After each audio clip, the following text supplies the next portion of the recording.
I'm coming to you live to talk to you about today's podcast, Guided Spirit Conversations. So, you all know that I've created this podcast.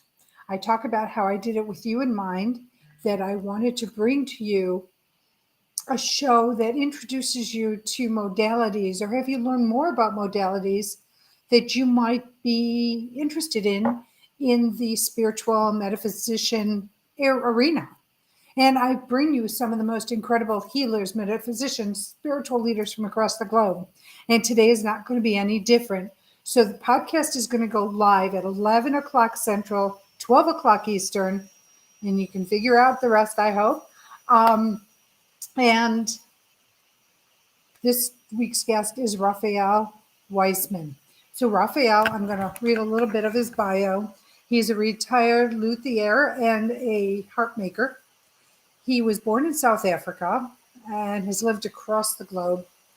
He is a channel for the love and guidance of the angels of the beings of light. He is a visionary, an author, a poet, an editor, a writer. He loves to dance, is an avid hiker and lover of trees and the nature kingdom. He is a musician and loves to sing and jam on flute, harp, saxophone, and harmonica. He's an advocate and supplier of shungite for protection from EMFs, a trainer and facilitator of HeartThread. Just to name a few things that he does. I want to give you a little bit of intrigue to have you tune into the show, which can be found on my YouTube page of the same name, Guided Spirit Conversations.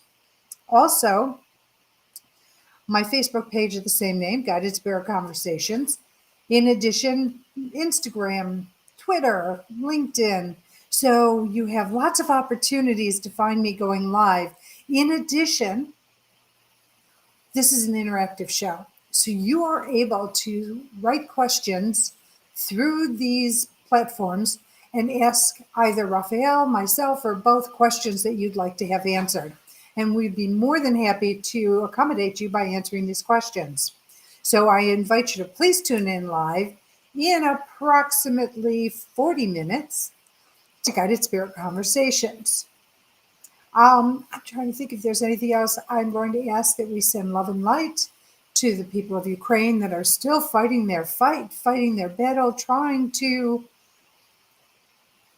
keep control of their country. So let's send them prayers, the countries around them that are taking in Ukrainians so they can escape the war. Let us please send them prayers and healing light. And this is the hard ask. I think we need to send some healing light, love to Vladimir Putin and all of his people, because people who are capable of doing such heinous crimes to other individuals or beings, even if,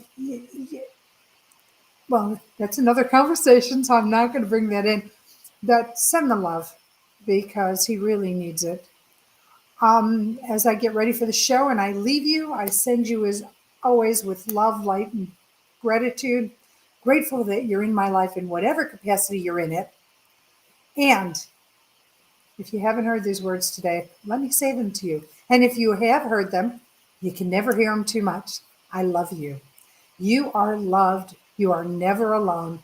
Remember that even if you feel that you're by yourself, you're not. And if you need something, a request, healing, support, intervention, ask your angels, ask your guides, ask those on the other side, your ancestors, to step in and to be there for you. For they don't have the free will to do this on their own. But when you ask, when you reach out, when you call out to them, then they will work and conspire on your behalf to bring to you what it is you need for your highest and best good. And remember, it's not very linear. Sometimes it's very abstract. So you have to be open to how things are going to come to you. So again, I ask that you call out, ask, pray, whatever, however you want to do it, so that you receive what it is you need. Okay. I will see you in about 38 minutes. So until then, love you and stay well.